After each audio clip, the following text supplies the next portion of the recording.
제목이 우리 가운데 역사하시는 능력입니다.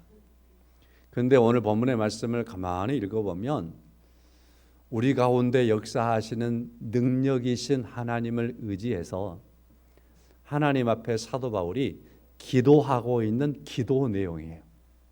오늘 본문의 내용이 그래요. 자, 그래서 오늘 제목은 내가 기도하는 대상이 어떤 분인가라는 것을 드러내고 있어요. 우리 가운데 역사하시는 능력 있는 분입니다. 그래서 우리 가운데 역사하시는 능력 있는 그분의 능력을 기대하고 소망하며 그 능력을 우리가 기도하는 거예요. 바로 그러한 기도. 그래서 하나님께 기도하는 사람은 우리 가운데서 역사하시는 능력이신 하나님을 체험하고 살아계신 하나님을 고백하고 그 하나님 앞에서 살아가는 은혜를 누리게 될 줄로 믿습니다. 자, 우리 가운데 역사하시는 능력 하나님 주 안에서 사모하면서 오늘 함께 은혜를 받겠습니다. 유대인들은 기도하는 그들의 보통의 모습은 어떤 모습이냐면 서서 기도하는 것이 유대인들의 기도하는 일반적인 모습이에요. 예루살렘이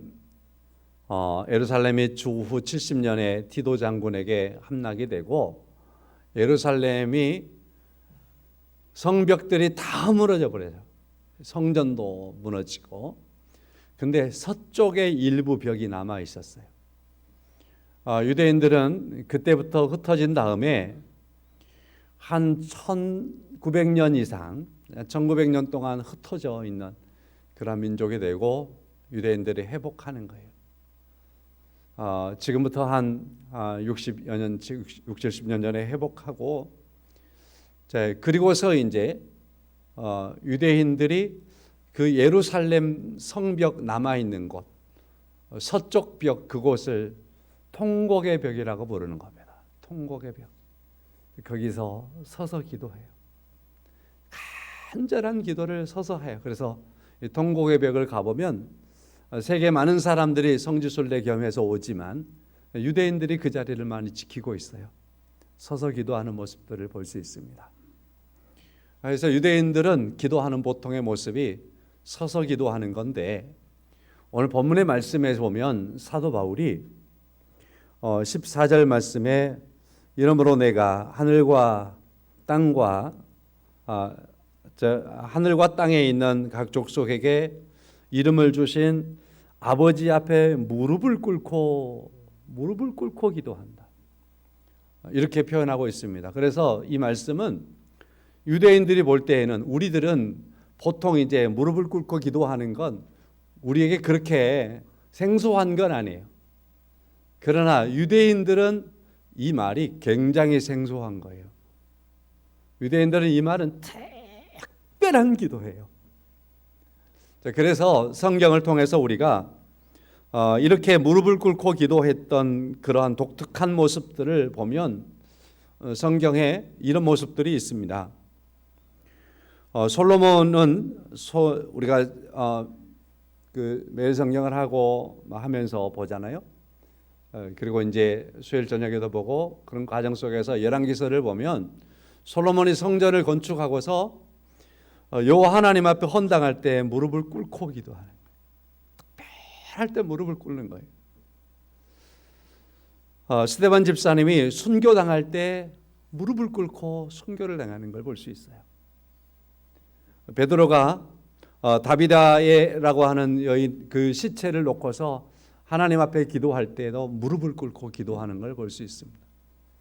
우리 예수님께서 겟세마네에서 기도하셨을 때 주님 마지막 기도를 하시지 않습니까? 최후의 기도. 이때 주님께서 무릎을 꿇고 기도하시는 걸 볼 수 있습니다. 사도 바울이 제3차 전도 여행을 마치고 예루살렘으로 귀환할 때 예배소에 있는 성도들을 잠깐 만납니다. 사도행전 20장에 볼 수 있는데요. 예배소에 있는 장로님들을 잠깐 불러다가 만나요. 예배소까지 가지 못하고 불러다가 만나는데 그들에게 사도 바울이 당부할 말씀을 하고 그리고 그들이 사도 바울에게 가지 말았으면 좋겠다.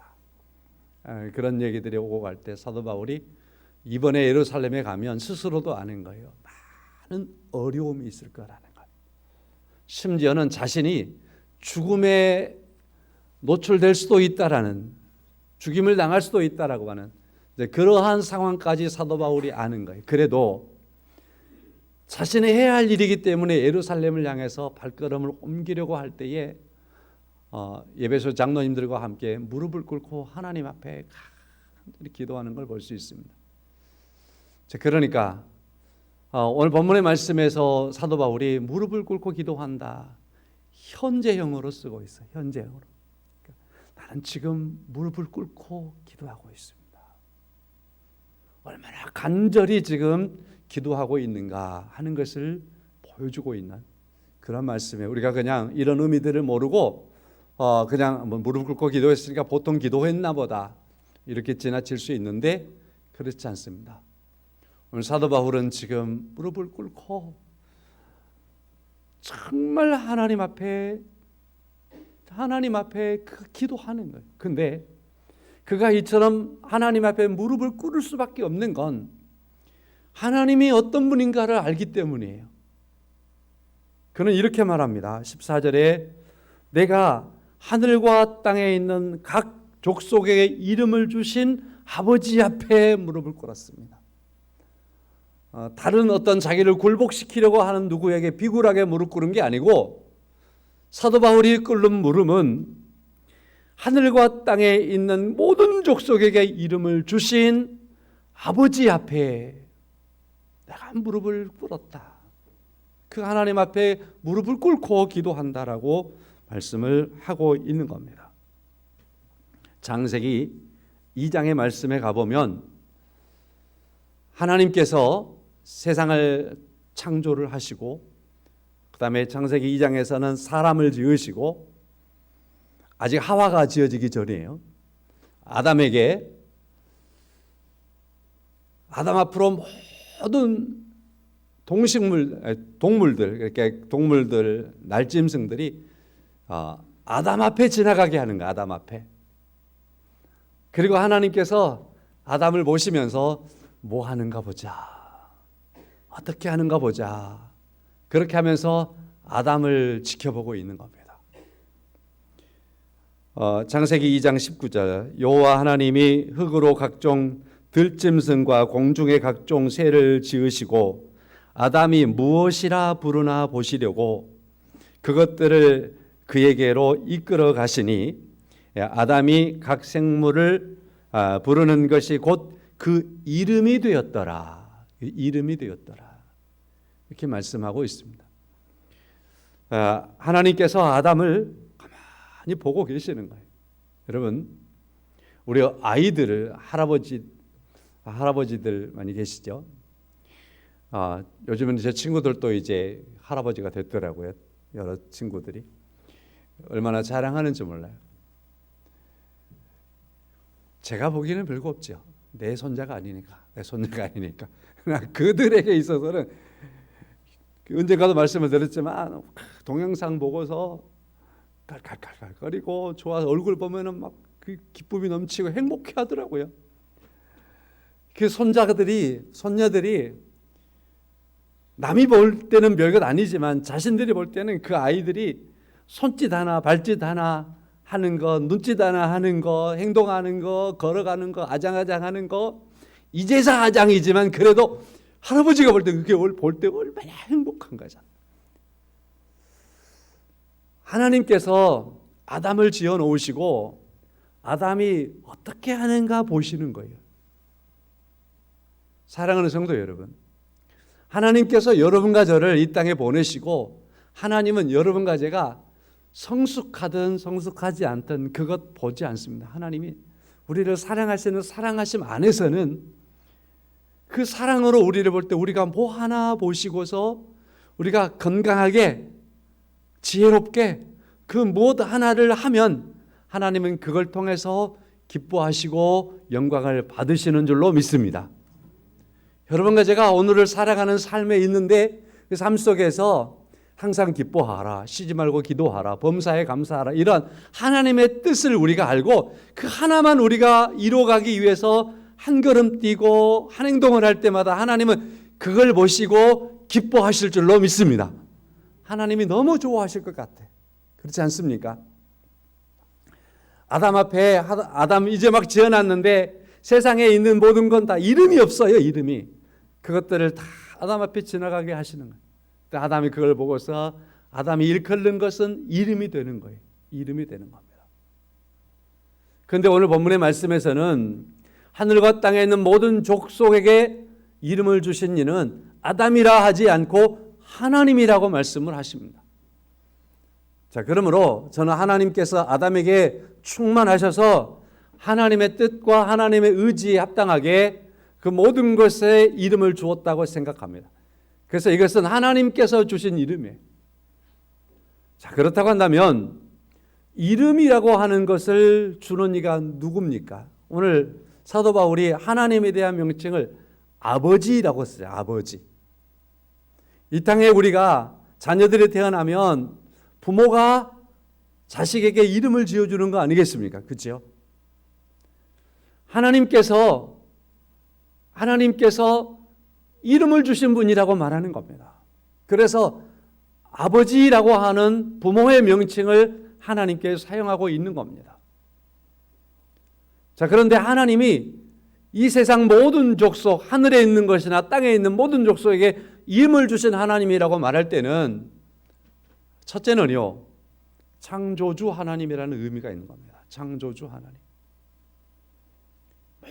모든 것을 지으신 하나님, 아담을 지으시고 모든 동식물들을 다 지으시고 그리고 이름이 없는 그것들을 아담 앞에 지나가게 하심으로 말미암아 이름을 주는 거예요.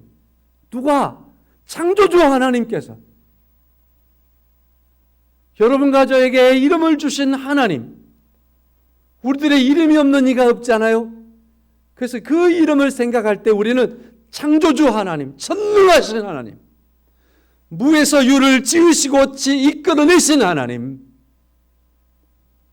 그 다음에 이름을 주었다라는 의미 속에서 두 번째로는 그 권세, 권능, 주권자 되시는. 그래서 하나님은 모든 것을 창조하셨을 뿐만 아니라 창조하신 그분이 모든 권능과 주권을 여전히 지금도 가지고 계시는 그분으로서 오늘 제목의 말씀과 같이요, 우리 가운데서 역사하시는 능력이 있는 하나님이십니다. 믿으십니까? 사도 바울이 기도를 누구에게 하냐면 바로 그 하나님께 하는 거예요. 창조주 하나님, 모든 권세와 능력을 가지신 하나님 앞에 무릎을 꿇고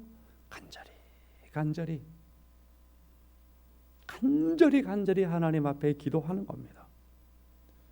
사랑하는 성도 여러분, 여러분과 제가 하나님 앞에 간절히 기도하며 나가는 그러한 삶을 살아갈 수 있기를 간절히 소망합니다.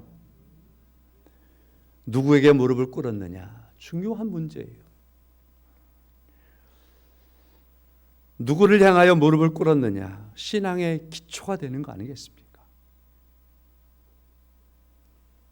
미래가 불안한 현상 속에서는 많은 사람들이 기도를 합니다. 그러니까 오늘 이제 코로나19 3년 지나오고 그러면서 이제 경제적으로 어려워지고 많은 부분이 힘들어지고 우리 교회도 이처럼 텅텅 비고 이런 모습이 됐을 때 어렵고 힘들어지면 이때 사람들은 기도하기 시작하는 겁니다. 저는 여러분과 저도 기도하기 시작하기를 바랍니다.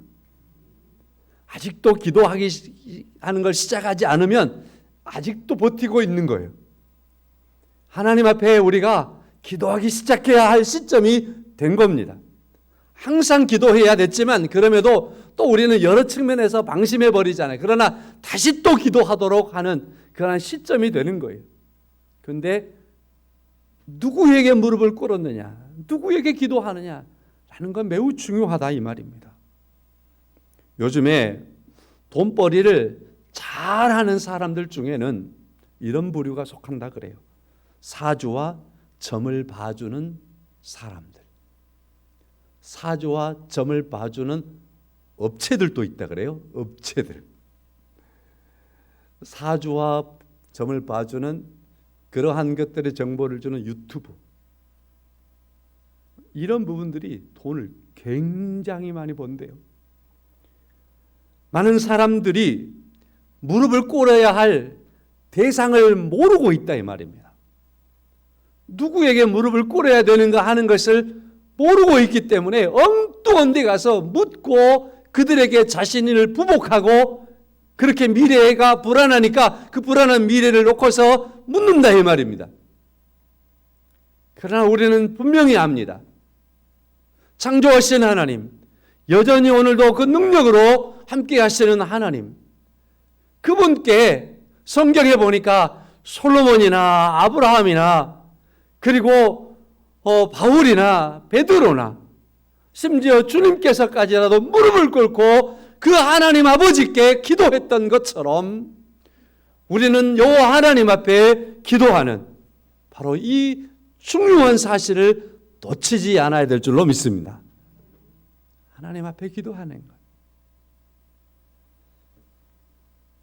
오늘 본문의 말씀에 바로 이와 같이 누구에게 기도하느냐라는 것을 첫 번째로 말씀을 드리면서 사도 바울이 기도했던 기도의 내용들을 세 가지로 분류를 하겠습니다.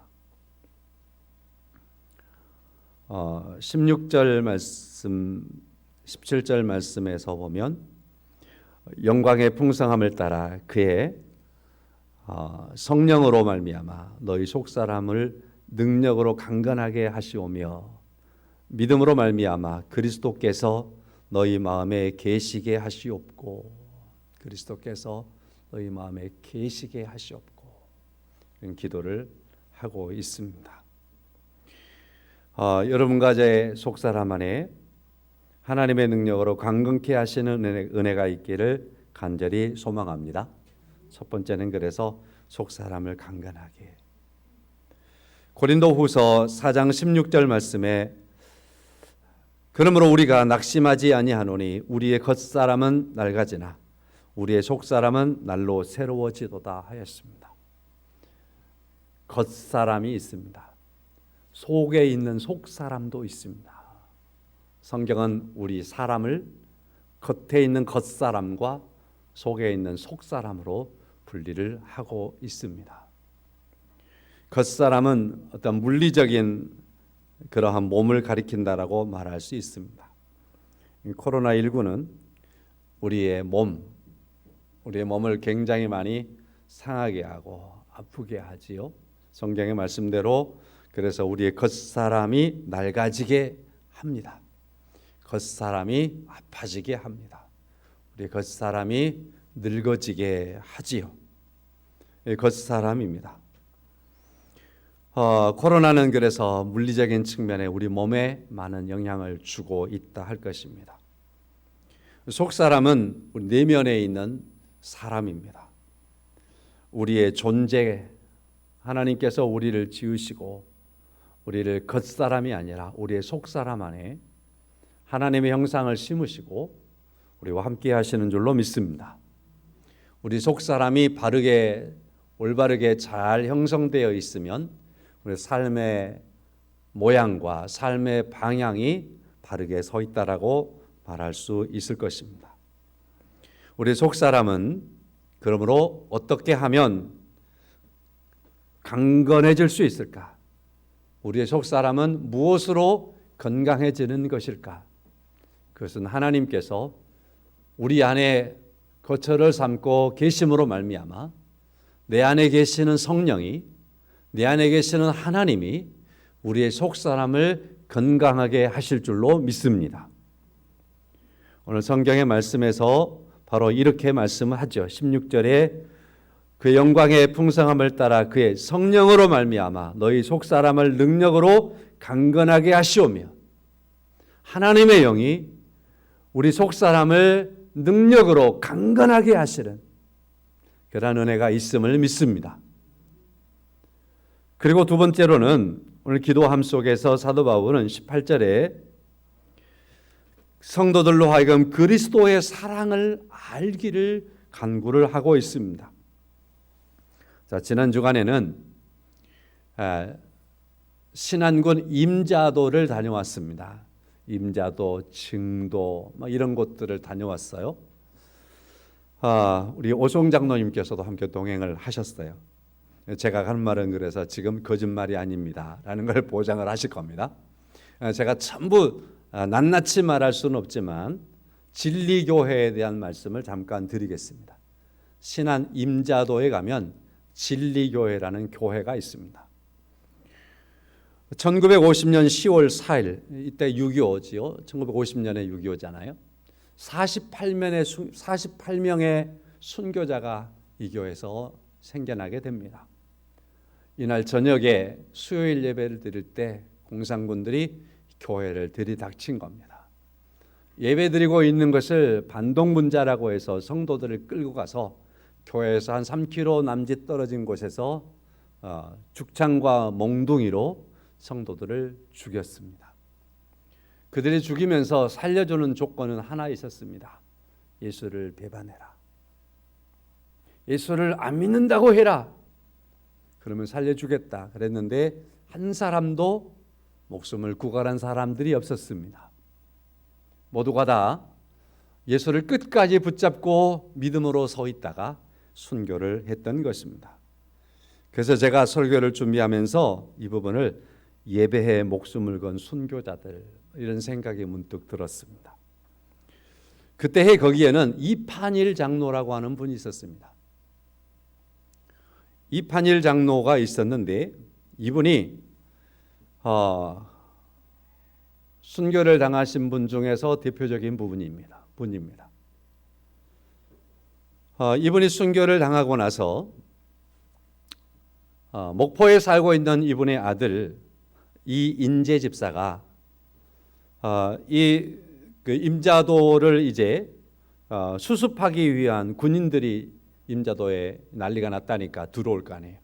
그때 길을 인도하기 위해서 함께 들어오게 되는 겁니다. 그러면서 자기 교회, 자기 아버지 순교당한 걸 보고 이 아들이 와서 시신을 수습을 하는 겁니다.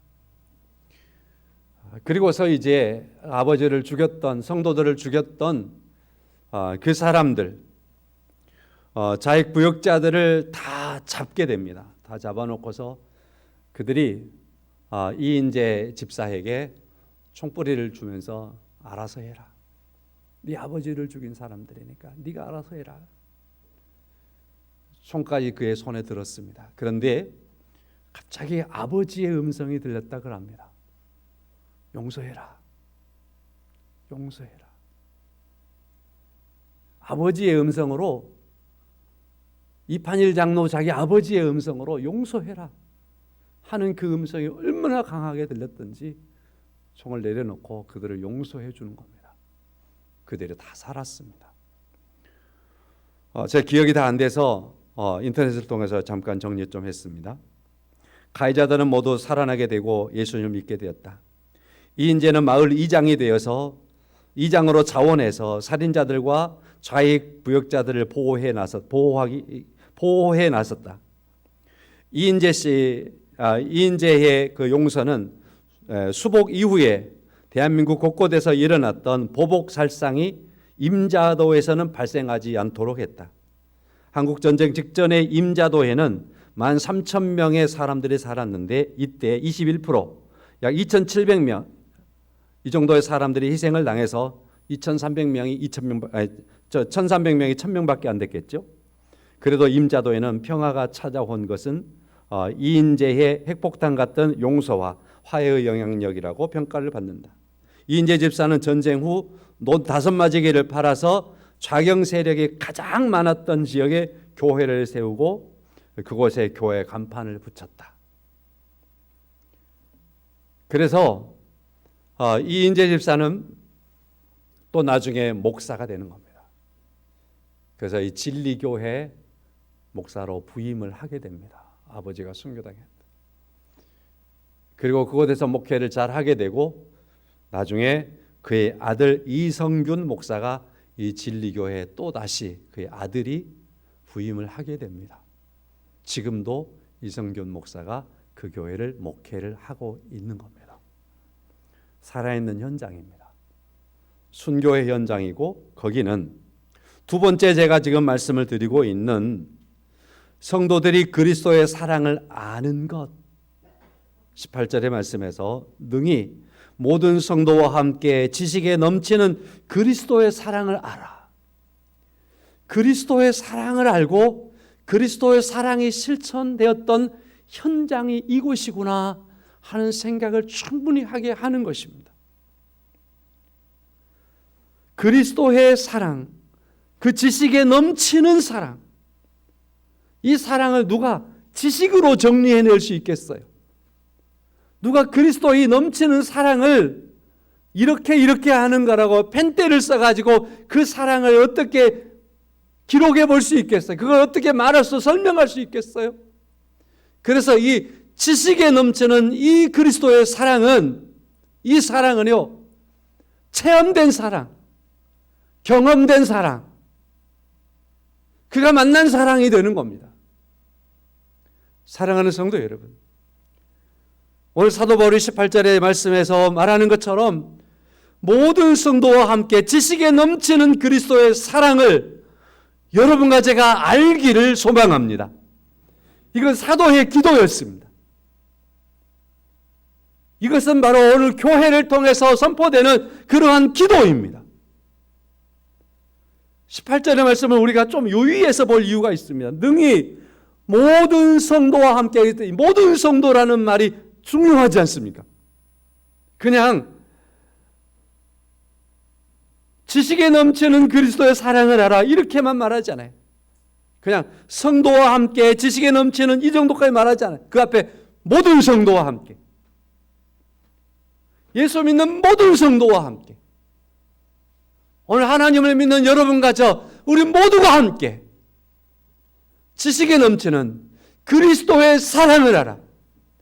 이것은 많은 학문을 통해서 얻는 사랑이 아니에요. 많은 글을 읽어서 얻는 사랑이 아니에요. 하나님께서 우리 안에 계심으로 말미암아, 그 앞에 성령으로 여러분과 저의 속사람을 강건하게 하심으로 말미암아, 그리스도께서 여러분과 저 안에 믿음으로 역사함으로 말미암아, 그래서 17절 믿음으로 말미암아 그리스도께서 너희 마음에 계심으로 말미암아, 믿음으로 말미암아 그리스도께서 우리 안에 계심으로 말미암아서 우리가 그리스도의 사랑을 아는데 지식에 넘치는 사랑, 임자도에 있는 진리교회 그 성도들이 지식으로 그리스도의 사랑을 알았겠어요? 그들의 믿음으로, 그들 안에 있는 주님이 그 사랑을 총뿌리는 그래도 쉽죠. 대창이 그들을 향해서 찔러대는데, 그럼에도 불구하고 그들이 느꼈던, 그들이 깨달았던, 그들이 체험했던, 그들이 만났던 그 그리스도의 사랑, 이것이 바로 그들을 끝까지 주님을 보게 한 줄로 믿습니다. 그렇게 느껴지는 겁니다. 우리에게도 이와 같이 믿음으로 말미암아 그리스도께서 여러분과 저희 안에 계심으로 말미암아 이와 같이 그리스도의 사랑을 알아, 넘치도록 주어지는 그 사랑을 알아 나가는 은혜가 있기를 간절히 소망합니다. 제가 이처럼 목소리를 좀 높일 수 있는 것, 모든 성도에게, 그러니까 오늘 여러분과 저 모두에게 이러한 사랑이 알아져야 한다는 사실을 사도 바울이 하나님께 무릎을 꿇고 기도했던 겁니다. 그 기도가 오늘 우리의 삶 속에 응답되기를 축원합니다. 로마서 5장 8절, 우리가 아직 죄인 되었을 때에 그리스도께서 우리를 위하여 죽으심으로 하나님께서 우리에 대한 자기의 사랑을 확증하셨느니라. 이런 놀라운 말씀에 든든히 세워져 가고 그리스도의 사랑을 알아 살아가는 여러분과 저의 삶이기를 다시 한번 주의 이름으로 간절히 축원합니다.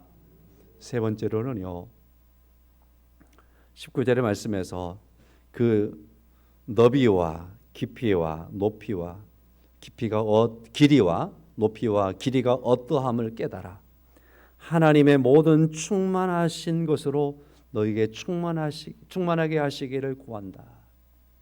하나님의 충만함이 너희에게 충만하기를 구한다. 그런 말이죠. 하나님이 에베소 교회 성도들에게 충만하기를 구한다. 하나님이 여러분과 저에게 충만하기를 그렇게 구하고 있는 겁니다. 하나님의 충만함이 오늘 본문의 말씀을 시작하는 하늘과 땅에 있는 각 족속에게 이름을 주신 아버지 하나님의 그 놀라우신 하나님의 충만함이 하늘과 땅의 모든 곳에 충만한 은혜를 구하고 있습니다. 하나님의 그 충만함이 여러분과 저에게도 충만하기를 간절히 원합니다. 다시 말을 표현한다면 하나님이 가득하기를 바라는 거예요. 하늘과 땅 모든 곳에 모든 사람에게 하나님이 충만히 가득하기를 바라는 그러한 기도를 하고 있습니다. 세상을 향한 하나님의 계획, 하나님의 뜻, 세상을 향한 하나님의 구원하심은 하나님이 세상에 가득 차기를 바라시는 겁니다. 하나님 자신이 충만하기를 바라시는 겁니다. 자, 교회는 예수 그리스도 안에 있는 하나님의 사랑을 기초로 합니다. 예수 그리스도 안에 있는 하나님의 사랑으로 여러분과 제가 하나님의 사랑에 충만한 은혜가 있기를 원합니다. 여러분, 하나님이 어떻게 세상에 충만하기를 원하실까요?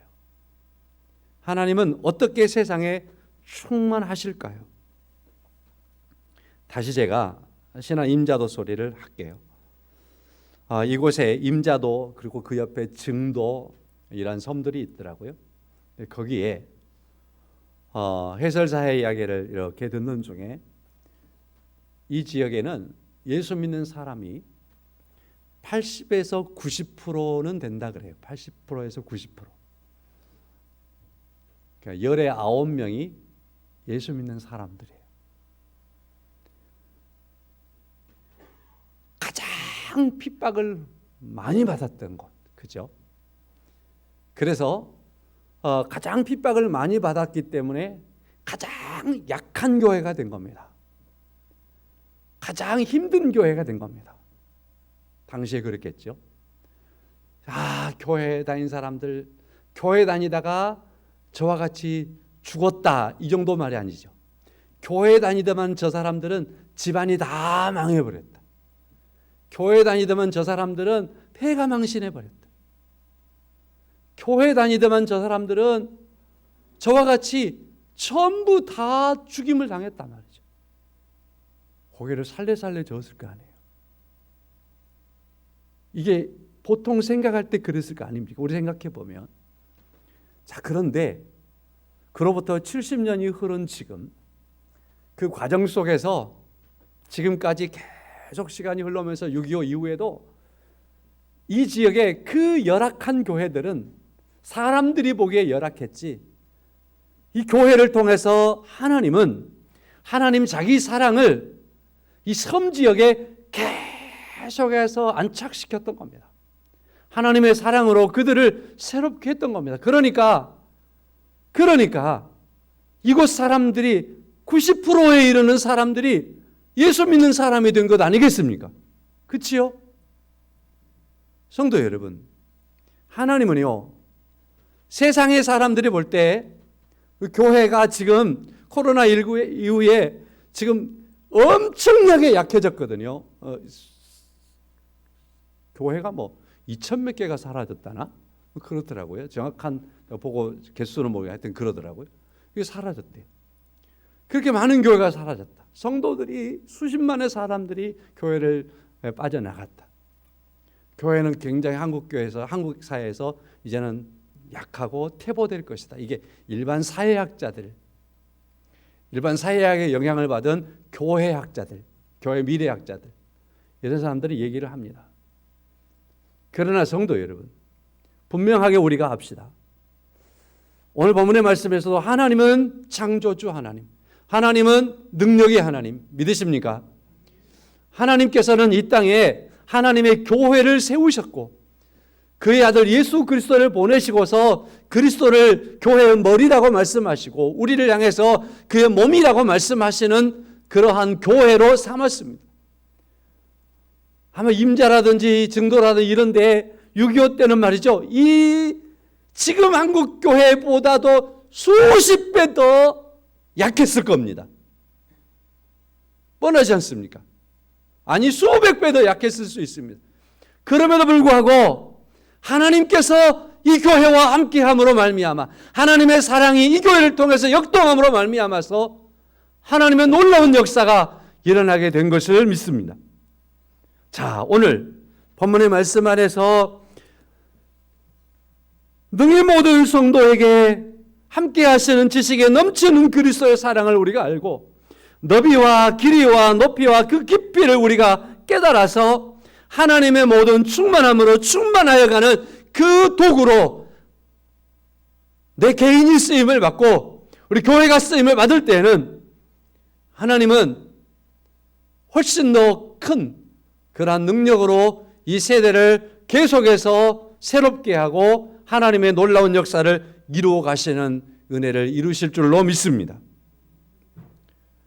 성도 여러분, 에스겔 47장의 말씀을 보면 에스겔 선지자에게 하나님께서 환상을 보여주는데 성전이 있고 성전 문지방에서 물이 흘러나기 시작하는데 그 물이 많아져서 성전 문지방을 넘어가고 그리고 문지방을 넘어가고 계속해서 물이 불어나는데 그걸 하나님께서 선지자에게 한번 재봐라. 재보는데 발목에 차고 무릎에 차고 여기 차고 허리에 차고 여기 차고 넘칠 만큼 차고 수염해야 될 만큼 막 넘쳐나는 거예요. 그래서 막 이 물이 계속 줄기를 이루며 흘러내리고 강줄기가 되어가고 그리고 이 물이 흐르는 그곳마다 생수가 되어서 생명이 울불트기 시작하고 그리고 많은 열매들이 맺어들기 시작하고 거기를 통해서 많은 생명들이 부흥하는 그러한 것을 그려주고 있습니다. 이것은요 신약의 교회에 대한 그림이었습니다. 예수 안에서 하나님의 생명수가 넘쳐나면 이 세상에 어쩔 때는 짜불짜불할 만큼 발바닥에 있는 물 같지만 그러나 발목에 차오르고 무릎에 차오르고 우리 허리를 차오르고 이 세상에 허리를 차고 이 세상에 하나님의 충만이 아니면 안 되도록 하나님께서 하나님의 교회를 통해서 하나님의 일들을 이루어 가실 줄로 믿습니다. 거기에 하나님의 교회에 누가 있느냐면 여러분과 제가 있는 겁니다. 그리스도인 된 여러분과 제가 거기에 있는 것입니다. 믿으십니까? 자, 그래서 오늘 제목의 말씀을 생각하는 겁니다. 우리 가운데 역사하시는 하나님의 능력. 그 능력을 믿고 사도 바울이 기도하고 있습니다. 우리가 그 능력을 믿고 오늘 우리의 기도함을 회복해 나가는 은혜가 여러분과 저에게 있기를 주님의 이름으로 축원합니다. 찬송하겠습니다.